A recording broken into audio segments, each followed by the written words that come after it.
They say that necessity is the mother of invention. That's probably true, but I believe that God is the source of all creation and inspiration. This virus outbreak is not a surprise to God. He knew it was coming.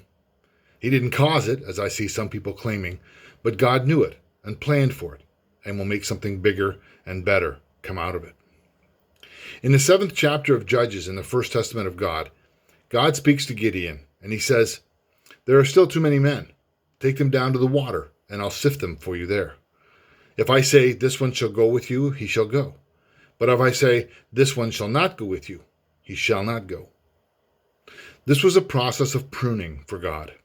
He was pruning the army of Israel and getting rid of the extra men that would allow Israel to claim a victory on their own, without God's help. The army of Israel was 32,000 strong, and by the end of God's sifting, there were 300 men left to fight the vast army of the Midianites. They were victorious because of God, not because of their number. I was talking to my wife the other day and mentioned how I thought things would never be the same once this crisis had passed. And I think that's true in so many ways that it's hard to explain them all. It is my thought, my prayer, my desire that we see the hand of God in this situation, not as the cause of the condition, but as the victory over this situation.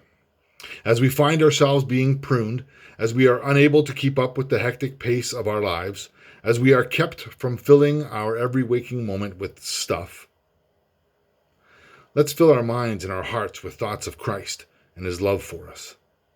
Let's turn our hearts more fully toward him. Let's find more creative ways to live into the reality of God in this world.